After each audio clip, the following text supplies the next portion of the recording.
პიროვნება, რომლის ცხოვრებისა და მოღვაწეობის შესახებ ამ ფილმში გსურს მოგითხროთ, ჯერ კიდევ გასული საუკუნის 80-იანი წლების დასაწყისში გავიცანით. მაშინ ბატონი ჯემალ ჭიღვარია საქართველოს საზღვაო სანაოსნოს ახლად დანიშნული უფროსი გახლდათ. ზღვისპირა ქალაქში მას უკვე მოპოვებული ჰქონდა დამსახურებული სახელი და ავტორიტეტი.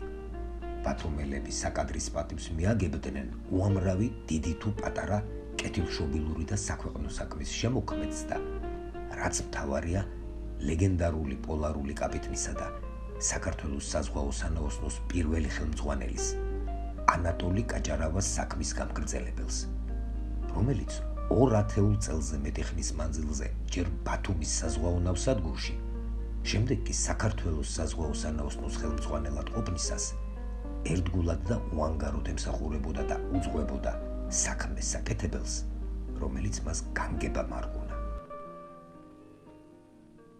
მასთან ჩვენი უკანასკნელი შეხვედრა ჯემალ ჭიღვარიას გარდაცვალებამდე 2 ოდე თვით ადრე ბათუმში, მის საცხოვრებელ ბინაში შედგა. სასახელო და ღირსეული წარსულის მიუხედავად, მავანთა მიერ დაუფასებლობის გამო მაშინ ჯემალ ჭიღვარიას არავის მიმართ საყვედური არ დასცდენია. იმთავითვე გადავწყვიტეთ გავყოლოდით მის ნაკვალებს.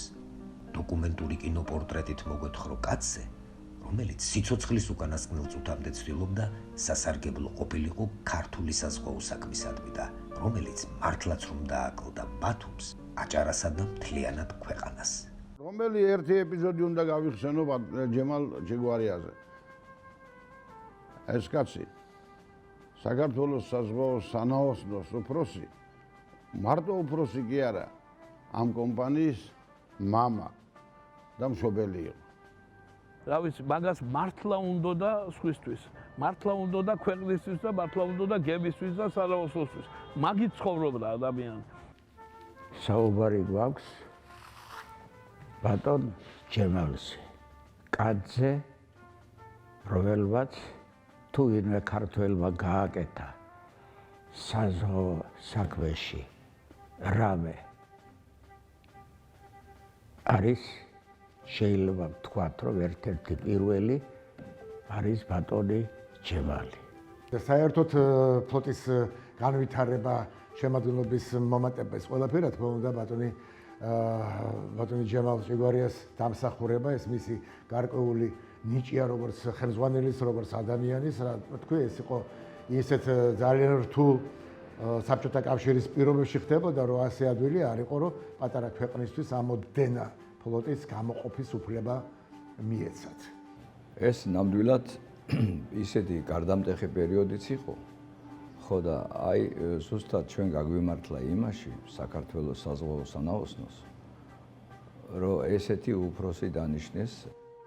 ბატონი ჯემალი ჭიღვარია, შემიძლია თქვა, რომ აი მართალია, მეზღვაური არ იყო პროფესიით, მაგრამ იყო აი ნაპირზე მომუშავე, რაღაც ავიცი რა, ეპოქალური კაცი იყო ჩვენთვის მაგალითად რა. ჯემალი იყო ძალიან უბრალო, პატარასთან პატარა, დიდთან დიდი, ძალიან მობიერი და ადამიანის მოსიყვარული. და ამავე დროს იყო ძალიან შვიდი და მომთმენი კაცი. დიდი მოთმინების ადამიანი იყო. ხმამაღლა მისი ნათქვამი არ გამიგონია არასდროს. როდესაც რაღაც სადავო საკითხი იყო და საჭირო იყო, ვისა, ყველა შეიძლება ემოციურად მოქმედებდეს იმ მომენტში. კონსტანტინოვიჩი იყო ერთ იმაზე დონეზე და სულ ეს ქონდა. ნივაზმიტივი როიტყვია. გაჭირების თავკვესი კაცი. გაჭირების თავკვესი კაცი, ის მაგარი კაცი იყო ჭირშიც და ლხინშიც. როცა ადამიანი ჭირდებოდა, იმას არ ჭირდებოდა რაღაცის იქეთ მითითება და მიმართულების მიცემა. თვითონ იყო ყველაფრის ორგანიზატორი. აი ასეთი კაცი იყოს უკურთხეული ჯემალ ჭიღვარია, ნათელში იყოს მისი სული. ჩვენ ყოველთვის გვეხსოვნება და გვეყარება ეს ადამიანი. ერთი სიტყვით, ჯემალ ჭიგვარია იყო ღირსეული კაცი ნაპირიდან.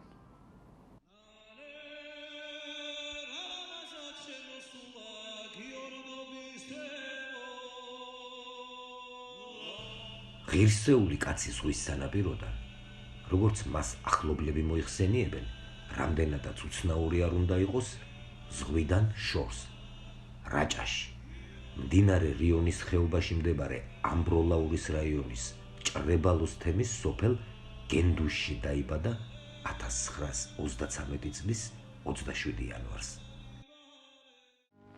ჯერ კიდევ მეორე მსოფლიო ომის დაწყებამდე მისი ოჯახი საცხოვრებლად რაჭიდან ზღვისპირა ბათუმში გადმოვიდა, რომელიც იმ დროს ქვეყნის განაპირა, თუმცა არაპროვინციულ ქალაქს წარმოადგენდა. ჭიღვარიების ოჯახმა ზღვის სანაპიროს სიახლოვეს მდებარე სახლში დაიდობინა. მას შემდეგ ჯემალ ჭიღვარიას ცხოვრება და საქმიანობა სწორედ ამ ქალაქს დაუკავშირდა. ბათუმი იქცა მის სახლად, მშობლიურ ქალაქად, ღირსებისა და კაცობის ნაპირად.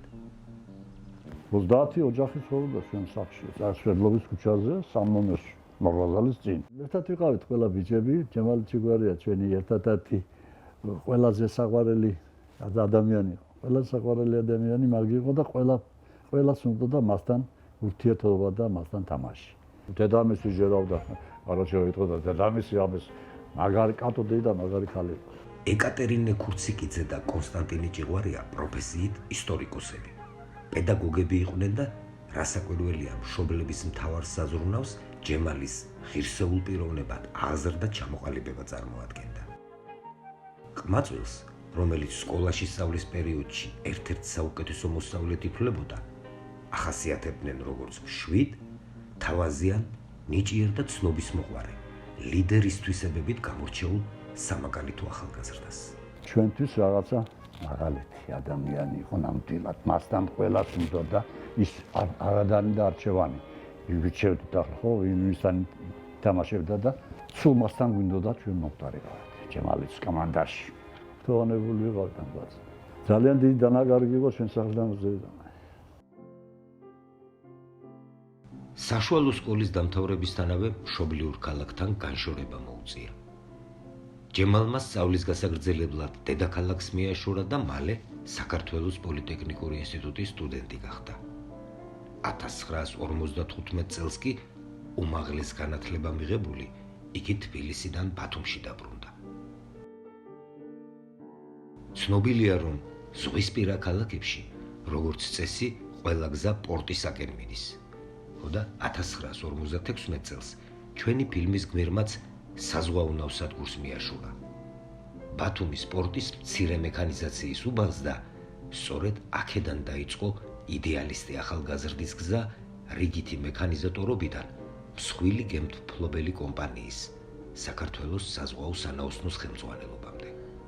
ასევე ნავსადგურს უკავშირდება ის მნიშვნელოვანი ამბავი, რომელიც პროფესიულ წინსვლასთან ერთად ჯემალ ჭიღვარიას პირად ცხოვრებაში მოხდა.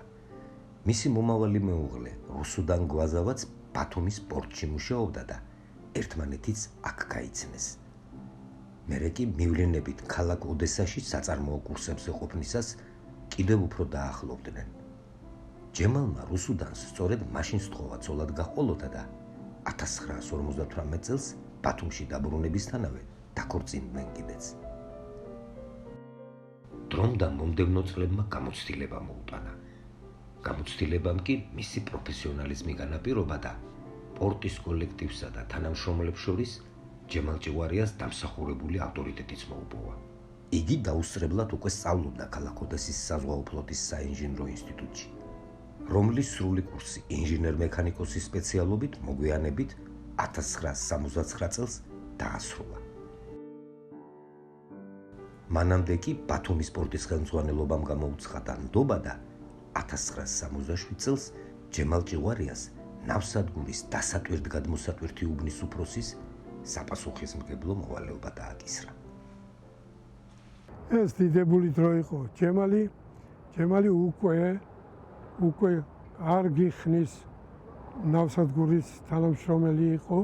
თანამდებობა გააჩნდა უკვე და ჯემალის უზარმაზარი 8 წელი აქვს ჩემი ცხოვრების განმავლობაში. ბევრი დახმარება, ბევრი გვერდში დგომა. ის ყოველთვის იყო საჭირო დროს კარგი მუხრუჭი ჩემთვის, რომ რაღაცა ზედმეტები არ მოხდარიყო.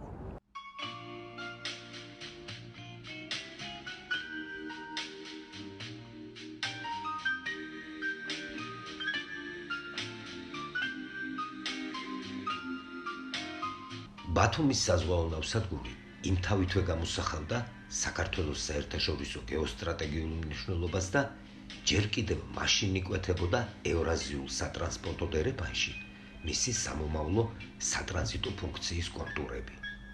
პორტს უკვე შეეძლო მსხვილტონაჟიანი გემების მიღება და გადამუშავება.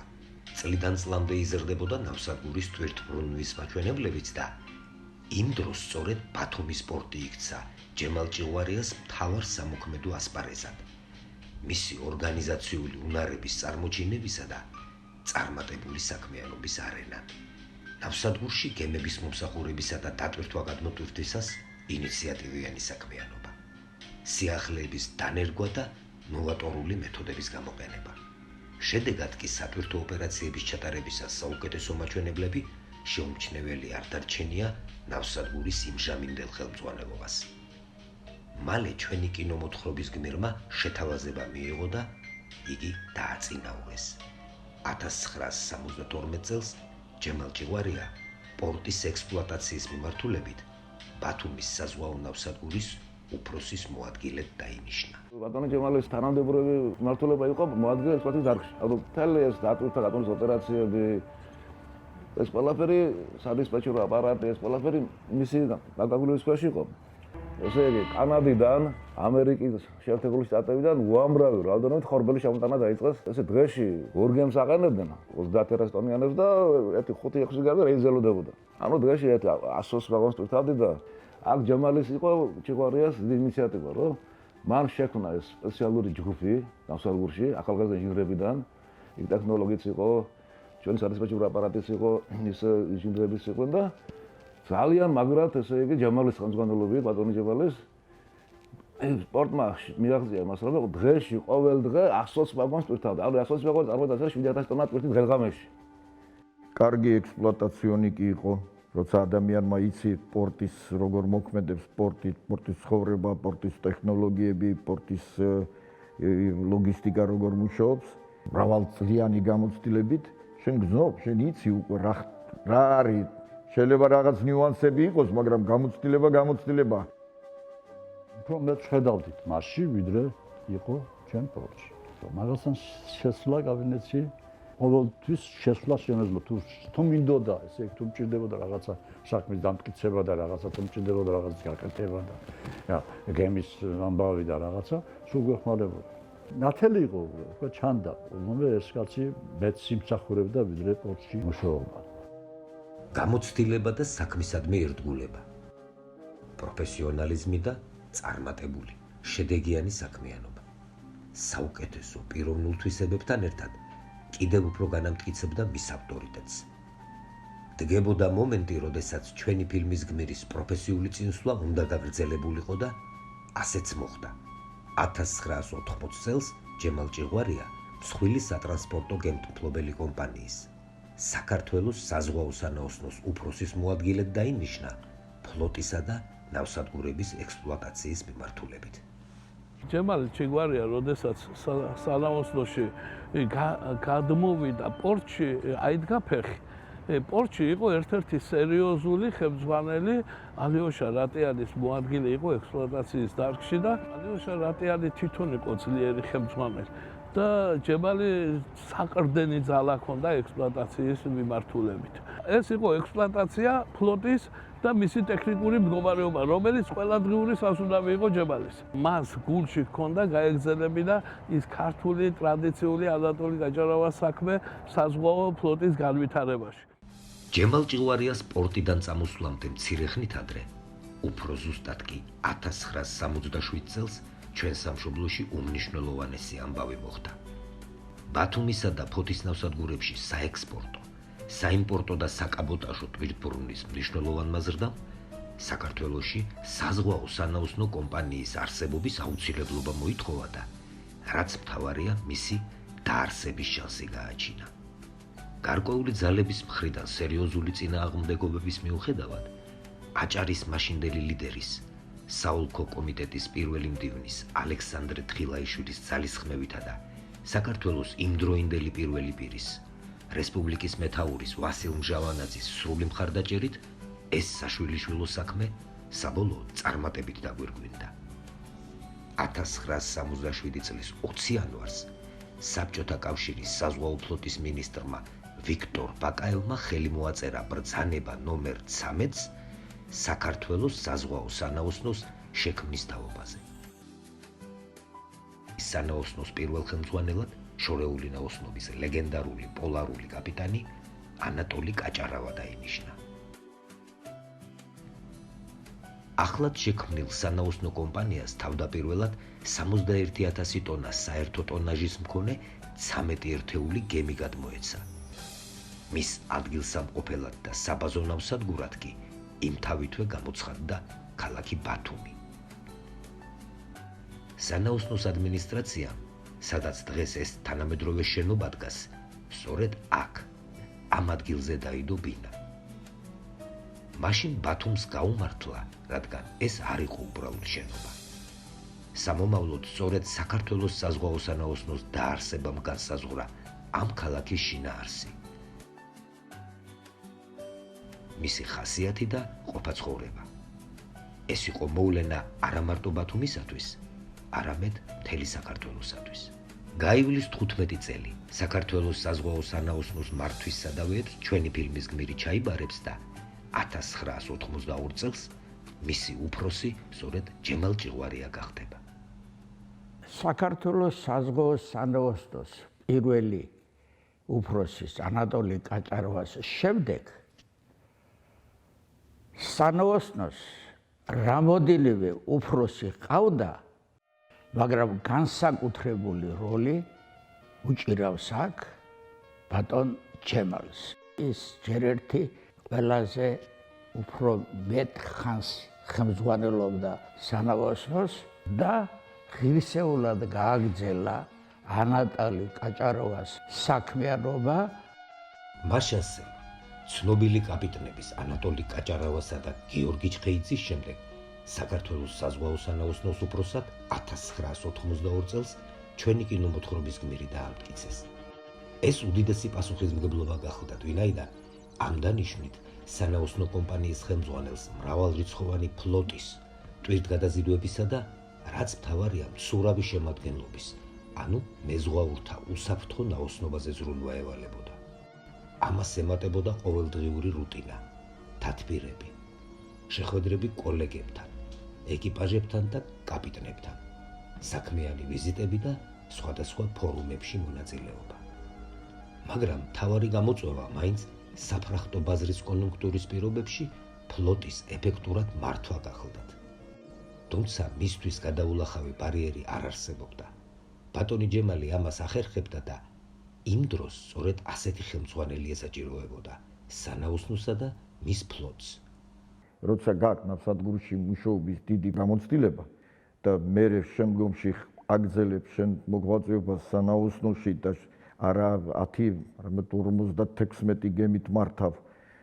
გაქვს წარმოდგენა რა და როგორ ხდება ნავსადგურში, როცა შედის გემები და ეს უკვე შენი გემებია. შენ იცი რა ელოდება მას იქ. ბატონი ჯემალი ყოველთვის ეწევოდა გემს, ვანა მარტო ჩემ გემს, ყველა გემებს დადიოდა, ყველა კაპიტნებს ესაუბრებოდა, აინტერესებდა გულის ტკივილი ეკიპაჟის, რომ რაღაცა გაეკეთებინა. ძალიან სერიოზული კაპიტნები ყავდა, კარგი მოადგილებიც ყავდა, ძალიან სერიოზული მექანიკოსებიც ყავდა, რომელიც ძალიან მნიშვნელოვანი იყო ჩვენ სანაოსნოს განვითარებისთვის. საგანგებოდ მინდა აღვნიშნო, რომ იგი შეიძლება ითქვას ჩინებულად ფლობდა საწერ კალამს. მას შეეძლო მყისიერად განეხილა ახალი პროექტები. ქაღალდზე ელვისებურად გაეთვალა შესაძლო ვარიანტები და საერთოდ ძალიან სასიამოვნო იყო მასთან საქმიანი საუბარი. მიუხედავად იმისა, რომ ბატონ ჯემალს ძირითადად სამუშაო კაბინეტში უხდებოდა ყოფნა, იგი მუდმივად ფლობდა ინფორმაციას თუ როდის, სად და რა პოზიციებზე იმყოფებოდნენ სანაოსნოს გემები და არც თუ ისე იშვიათად შორეული ნაოსნობიდან მიწერის სპორტსა და საბაზო ნავსადგურ ბათუმში შემოსული გემების დახვედრა და ტრადიციისა მეფრ სააღოლო ტრაპთან მათი კაპიტნებისაგან პატაკის მიღებაც უწევდა. ეს ის პერიოდია, როდესაც საქართველოს საზღვაო სანაოსნო ერთ-ერთ ყველაზე წარმატებულ სატრანსპორტო კომპანიას წარმოადგენდა, რომლის ბალანსზე იმ დროისათვის თანამედროვე სანავიგაციო აღჭურვილობის მქონე, მაღალი კლასისა და ავტომატიზაციის მქონე 50-ზე მეტი ტანკერი და მადანმზიდი ირიცხებოდა. მათი გადაადგილებისა და პოზიციების შესახებ ინფორმაციები მუდმივად შემოდიოდა სანაოსნოს სადისპეჩერო სამსახურსა და რადიოცენტრში.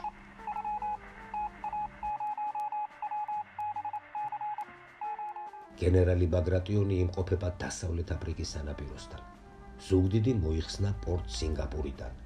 ტანკერი ახალციხე იტვირთება პორტ როტერდამში. ტანკერი ქუთაისი უახლოვდება გიბრალტარს. გიორგი ლეონიძე მიდის ბრაზილიის სანაპიროსკენ. მარტო ამ სახელების ხსენება რადღირს. ანაკლია, სოხუმი, მხატვარი თოიძე, მხატვარი გაბაშვილი, ნიკო ნიკოლაძე. მაშინ ეს გემები მსოფლიოს მრავალი ქვეყნის 150-ზე მეტ ნავსადგურში უშვებდნენ ღუზას და ყოველთვის საუკეთესო ეკონომიკური მაჩვენებლებითა და მომგებიანი საქმიანობით გამოირჩეოდნენ. ყველა დანარჩენი მონაცემებით კი ქართული სანაოსნო ერთ-ერთი მოწინავე იყო იმდროინდელი საბჭოთა კავშირის დანარჩენ სანაოსნოებს შორის. იმ საუკეთესო წლებში სანაოსნოს დარგობრივ მმართველებთან, გივი ჩოლარიასთან და რეზო ოჩიგავასთან, რომან ახობაძესთან, ტარიელ დოლიძესთან, სულიკო სურმანიძესთან და სხვებთან ერთად სანაოსნოს ხელმძღვანელ ჯემალ ჭეღვარიას უპირველესად მისი პირველი მოადგილე ბიჭიკო ვარშანიძე ედგა გვერდით, როგორც ყველა წარმატების ერთ-ერთი შემოქმედი და თანამონაწილე. ამ ორი კაცის ტანდემმა მე მინდა გითხრათ, რომ აღმაფხრენა იყო ალბათ ჩვენი სანაოსნოსი და ესეთ წარმატებებს იშვიათად ხოლმე შეიძლება მიაღწიოს ადამიანმა თუ ადამიანთა ჯგუფმა. ჯემალ ჭიღვარიას და ბატონ ბიჭიკოს ხელმძღვანელობით მიაღწიეს ამათ მათი გამოცდილება და დიდი ავტორიტეტი იმ დროში თელ სამინისტროში, საბჭოთა ფლოტის სამინისტროში. ჯემალის პირადი ინიციატივით და პირადი თაოსნობით დაიწყო ფლოტის განახლება, დაიწყო ფლოტის ტონაჟის გაზრდა და იმ პერიოდში სანაოსნო შეეძლო ეტრაბახა, რომ საბჭოთა კავშირის სანაოსნობს შორის ყავდა ყველაზე ახალგაზრდა ფლოტი და ტონაჟი 56 გემში ტონაჟი 1,000,000 ტონაზე იყო თითქმის გასული. ამასთან ერთად შედიოდა პორტები, მარტო გემები კი არ ასრულებდა გემებს. პორტები, ფოთი, ბათუმი, სოხუმი, ესეთი წარმატებულ ორგანიზაციებად ითვლებოდა. ეს იყო ექსპლუატაცია ფლოტის და მისი ტექნიკური მდგომარეობა, რომელიც ყველადღიური სასუნავი იყო ჯემალის და კადრები. ესა ყველაზე რენესანსი საქართველოს სანაოსნოსი. ეს იყო ის პერიოდი, როდესაც საქართველოს საზღვაო სანაოსნოს თანაშრომლობა მიიღეს უმაღლესი განათლება და დაგვიბრუნდნენ უკვე უმაღლესი განათლების, საზღვაო უმაღლესი განათლების სპეციალისტები, კაპიტნები, უფროსი თანაშემწეები, უფროსი მექანიკოსები, რომლებიც ჩაიბარეს ახალი გემები და ახალი ფლოტი. იმ დროს 2000-ზე მეტი ქართველი მეზღვაური სერავდა მსოფლიოს ზღვებსა და ოკეანეებს და მიმოდიოდა 40-ზე მეტი ქვეყნის 100-ზე მეტ ნავსადგურში. ყველგან ისმოდა ქართველი მეზღვაურის ხმა. ყველგან იგრძნობოდა მათი სიყვარული და ერთგულება ზღვის, საზღვაო ფლოტისა და საკუთარი პროფესიისადმი. ბატონ ჯემალს ყველაზე რთულ, გარდამტეხ წლებში მოუწია სანაოსნოს ხელმძღვანელობა. წარმატებების მიუხედავად მისთვის მთავარ გამოწვევად იმ დროს საზღვაო გადაზიდვების საერთაშორისო ბაზარზე გაზრდილი კონკურენცია გახდა. 1987 წელს საფრახტო საკომპენსაციო კომერციული გარიგების საფუძველზე ფლოტის განახლების მიზნით შეძენილი იქნა იაპონიაში აგებული 4 ახალი გემი, ტანკერები, ბათუმი, თბილისი, ფოთი და მხატვარი ფიროსმანაშვილი. მოგვიანებით კი ორი მადანმზიდი, ბალკერები დავით აღმაშენებელი და აკაკი წერეთელი. რამაც შედეგად საზღვაო გადაზიდვების საერთაშორისო ბაზარზე ქართული გემების დამკვიდრება განაპირობა. მაშინ ამ გემების მეთაურობას ერთმანეთის მიყოლებით იბარებდნენ ქართველი შორეული ნაოსნობის კაპიტნები დურსუნ ცინცაძე და ჯონი პატარაძე, ავთანდილ კეცბაია და მიხეილ ცკიტიშვილი, ანატოლი ჭარბაძე და მამული ჩაკვეტაძე, შაქრო ვარშანიძე და დურსუნ პარსენაძე, ვახტანგ თავბერიძე და თენგიზ გადილია, ანზორ დიასამიძე და გიორგი კელაუნაფკოშვილი. და რადგან კაპიტნები ვახსენეთ, საგანგებოდ აღსანიშნავია, რომ თითოეულ მათგანთან ბატონი ჯემალის ურთიერთობა ყოველთვის განსაკუთრებულ ხასიათს ატარებდა. ჩემი კაპიტნობის პერიოდი განსაკუთრებით დასაწყისში იმ პერიოდს დაემთხვა, როდესაც ჯემალ ჭიხვარია იყო სანაოსნოს უფროსი. და გავიხსენო აკადემიკოს დავით აიაძე ჩემი 6-თვიანი კონტრაქტი, ეს იყო პირველი გემი კაპიტნის თანამდებობაზე. კონტრაქტის დასაწყისში მასთან ძალიან ურთმილი საუბარი მქონდა მეგობრული. ეს ადამიანი, ეს დიდი პიროვნება ყველა კაპიტნის გულისცემას და მიზანმიმართულებას ძალიან კარგად გრძნობდა და მას მათ მხარს უჭერდა, ამხნევებდა და ძალიან კარგ მეგობრულ და სასარგებლო დარიგებებს იძლეოდა. 1987 წელში დავინიშნე კაპიტნად. ამისანად ტანკერი ყავდა საქართველოს სანაოსნოში, მხატვარი ფიროსმანაშვილი. და როგორც წესი იყო, უნდა შევხვედრილიყავი სანაოსნოს უფროსს. შევხვდით ბატონ ჯემალს თავის კაბინეტში, გადამეხვია, მომილოცა და მეუბნება ასეთ სიტყვებს. ანზორ შვილო, ყოველთვის უნდა გახსოვდეს, დიდებული მხატვრის ფიროსმანაშვილის სახელს ატარებს, ხოლო უკან ამ გემს აწერია პორტი ბათუმი. ჯემალი იყო ძალიან უბრალო, პატარასთან პატარა, დიდთან დიდი, ძალიან მობიერი და ადამიანის მოსიყვარულე. და ამავე დროს იყო ძალიან შვიდი და მომთმენი კაცი. დიდი მოთმინების ადამიანი იყო. ხმამაღლა მისი ნათქვამი არ გამიგონია არასდროს. როდესაც რაღაც სადავო საკითხი იყო და საჭირო იყო, ვისა, ყველა შეიძლება ემოციურად მოქმედებდეს იმ მომენტში. კონსტანტინოვიჩი იყო ერთ იმაზე დონეზე და სულ ეს ქონდა.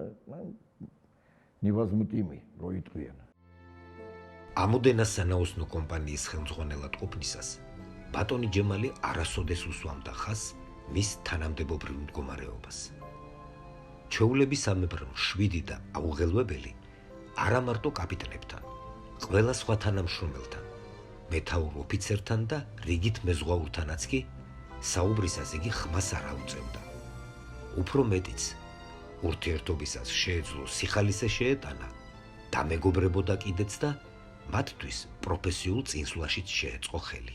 გავდივართ ნიკოლაევიდან, უკრაინის ნავსადგურიდან. არის 1990 წლის შემოდგომა. და გემის არტელში, ესე იგი საწყობის გამგე იძახის რომ ამდენი ყურძენი კაპიტანმა რატო ამაღებიაო, საწავიღო. ერთი 400 კილო არის. დამაწერე მეუთხარი ყურძენი მე და მე ჩემ ფულს გადავიხდი და არავის უთხრა, ხო თუ ეს ყურძენი მე არა. კი ბატონო. ესე იგი ეს ყურძენი შევისყიდე, ღამე როდესაც დავამთავრე ჩემი ვახტა შავზღვაში ვარ თუკე, გასული ვარ თუკე შავზღვაში, ბოსფორის იმას უახლოვდები სრუტეს. გავარეცხე და ჩავწურეს 400 კილო ყურძენი. გავედით ახლა ეს ხვალთაშუაზღვას გავდივართ უკვე გიბრალტარის უდე და გემზე მაჭრის სუნი მოდის. ახლა დანარჩენს აღარ მოვყვები, აიხავს ამ მაჭარს მთელი ეკიპაჟი მიირთმევდა, მაგრამ ეს ამბავი გახმაურდა. შეგვეულებაში ჩამოვდივარ ბათუმში და მიბარებ საქართველოს საზღვაო სანაოსნოს უფროსი ჯემალ ჭიხვარია. ძალიან კარგად შემხვდა ღიმილით, დავზანდითო ჯო მე ერთი რა მინდა გითხრაო, შენო კიო, შევისწავლეო შენი ყველაფერიო და ვაყოფილია სანაოსნოს ხელმძღვანელობა შენი საქმიანობით, მაგრამ შენ ღვინის ქარხნის დირექტორად გადიშვი გემზე, მე თუ მეორე თანაშემწე. კაპიტანი გახდები და წინ წახვალო ყველაფერი, მაგრამ მეორედ ეს ამბავი აღარ შეგემთხოს, კაცო, რა უნდა გემზე ღვინის დაწურვას. ერთი რეისის ჩამოსვლის შემდეგ შევედით ჯემალთან და მიფიქრე რაღაც სურპრიზი მინდა გავუკეთოთ ხო და ჯემალს ვაჩუქე ძველი ადამ პაპის დროინდელი ჩახმახიანი ლევორველივით იყო ხო და ჯემალმა ხუმრებით უთხრა ბიჭო რა გაგეჭირდა ნამდვილი ვერ ჩამომიტანეო რა თქმა უნდა შორეული ნაოსნობის დაბრუნებულ კაპიტანი ხელცარიელი ხო არ მივიდოდა სანაოსნოს უფროსთან რაც როგორც მახსოვს ერთი ბლოკი სიგარეტი მივიტანე და მინდა მეჩუქებინა და მის სიტყვები არასდროს არ დამავიწყდება ბიჭო ანზორ რის საჩუქარი მოგაქვს ვერ გავიგე როდესაც რო ბინა არ მიგიღია ჯერ კიდევ და შენი კუთხე არ გაქვს ჩათვალე მე მიღებული მაქვს შენ რასაც იმუშავებ მოახმარეს შენს ოჯახს შენს მომავალთაობას და ჩათვალეთ რომ მე ჩემთვის ყველაზე დიდი საჩუქარია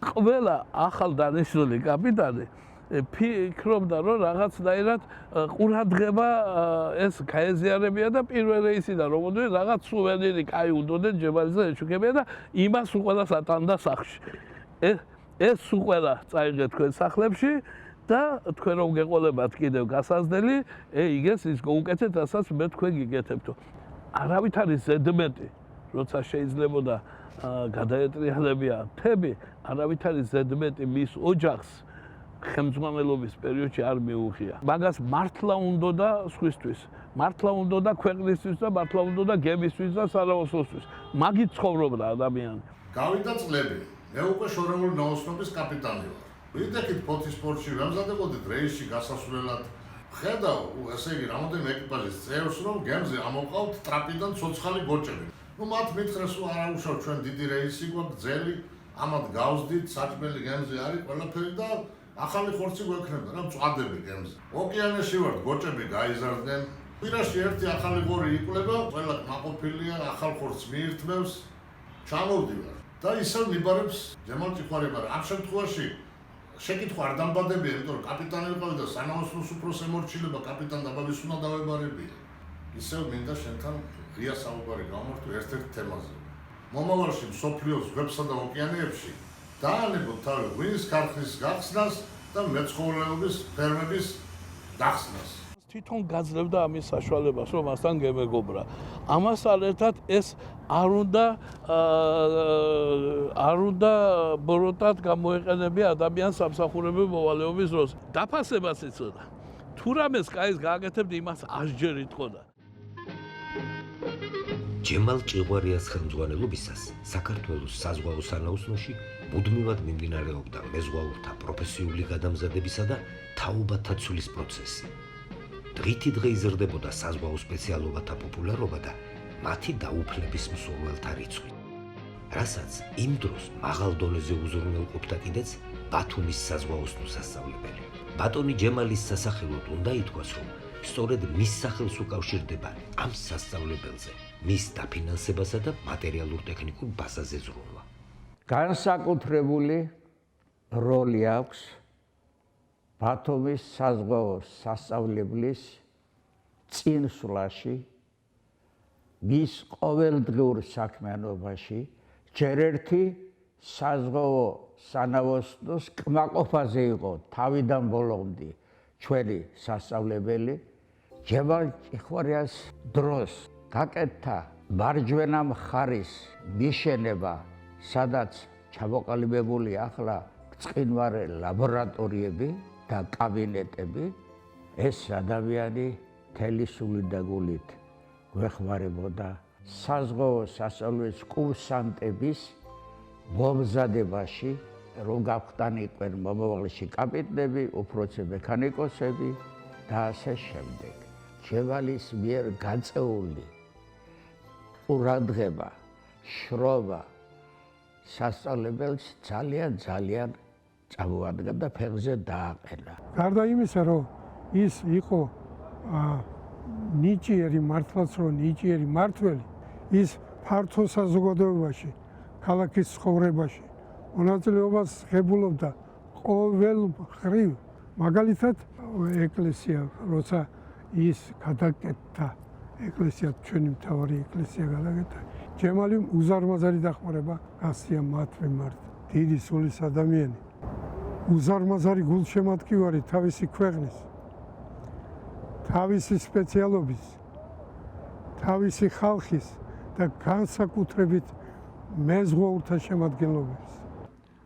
საქართველოს საზღვაო ფლოტის განვითარება, ახალი გემების მიღება, ახალი უმაღლეს განათლებით აღჭურვილი საქართველოს უფროსი თაობის ჩანაცვლება და ახალი თაობის მოსვლა კაპიტნებისა და უფროსი მექანიკოსების. ის დიდი წარმატება, რომელიც მოხდა, თქვათ, ჩვენ სოციალურ ხარეში მეზღვაურების, მაგრამ სამწუხაროდ სუსტად ბატონი ჯემალის ეპოხას დაემთხვა იმ იმპერიის დაანგრევა და თავისთავად უკვე ჩვენი საზღვაო ფლოტის ესე ვთქვათ ხელშეცვლილი მიზეზებით, რომელიც ჩვენ ყველამ კარგად ვიცით რა მოყვა. ჯემალ ჩიგვარია იყო აჭარის პარტიის საოლქო კომიტეტის წევრი. სულ იყო 9 კაცი, რომელიც ყვითავდა ყველა საჭირბოროტო საკითხს აჭარაში. პირველივე გამოსვლა როგორც დაიწყო, ჯემალი გამოვიდა საქვეყნოდ და პარტბილეთი გადახია. საქვეყნოდ პირველი და დატია ბიუროს წევრობა. ეს იყო რამხელა გმირობა იცებაში, არავინ არ იცოდა როგორ დამთავრდებოდა ეს სიტუაცია და თქვა მე არ ვემსახურები პარტიას. სამწუხაროა და იმავდროულად უცნაური, რომ ასეთი ეროვნული და პატრიოტული სულისკვეთების მქონე კაცი სწორედ ეროვნულმა ხელისუფლებამ გაუშვა თანამდებობიდან. საქართველოს რესპუბლიკის პრეზიდენტის 1991 წლის 19 დეკემბრით დათარიღებული განკარგულებით საქართველოს საზღვაო სანაოსნოს უფროსი ჯემალ ჩიგვარია განთავისუფლებული იქნა დაკავებული თანამდებობიდან. როდესაც სანაოსნოს უფროსი გახდი, ყოველთვის იყო, რა თქმა უნდა, გემების პრობლემა. 38 გემი მივიღე მე. როდესაც წამოვედი თუ წამომიყვანეს, 56 გემი დარჩა. ამ გემებს ხელმძღვანელი უნდა, მაგრამ ხო კაპიტანი უნდა. ესეთი ხო უნდა გაზარდო.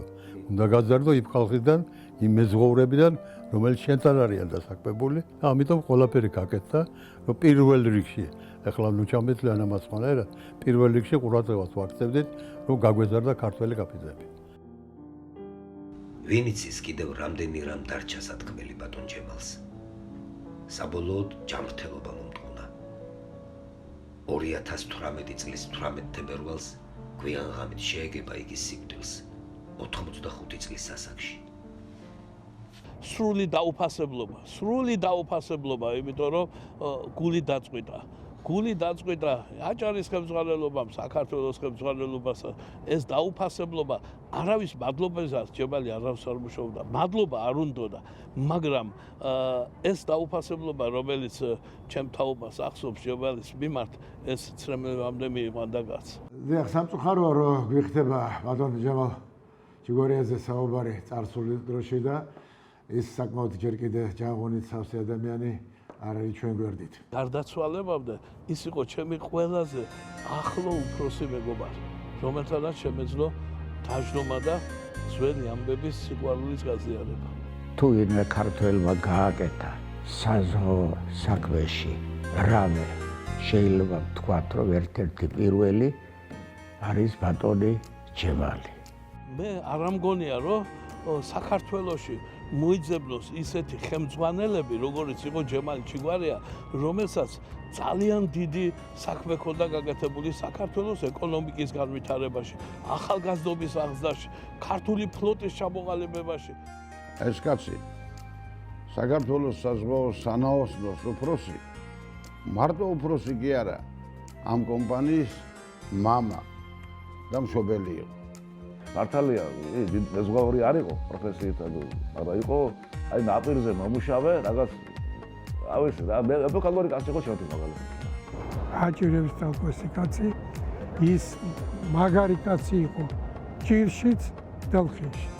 იმდენად დიდი ადამიანი იყო, რომ ყოველთვის პოზიტივს ხედავდა ადამიანში, სიკეთეს მეც, ვიდრე ცუდს. როცა ადამიანი ჭირდებოდა, იმას არ ჭირდებოდა რაღაცის მიმართულების მიცემა.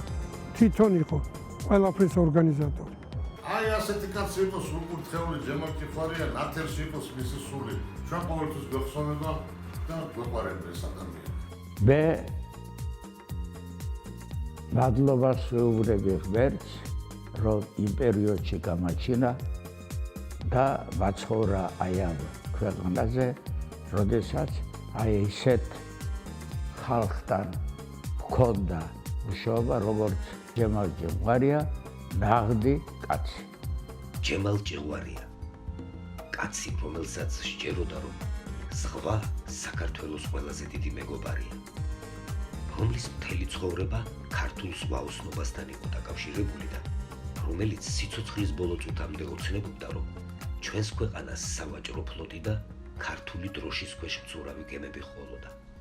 მისი ამაგი, დამსახურება და ღვაწლი არაერთხელ იქნა დაფასებული სხვადასხვა სახელმწიფო თუ სამთავრობო ჯილდოებით. თუმცა მან საკუთარ თავს სიცოცხლეშივე თავად დაუდგა ღირსების ნაპირზე მდგარი კაცის ძეგლი. ხოდა მის ახლობლებს, მეგობრებსა და კოლეგებს კიდევ დიდხანს ემახსოვრებათ ჯემალ ჭიხვარია, კაცობისა და ღირსების ნაპირზე მდგარი კაცი.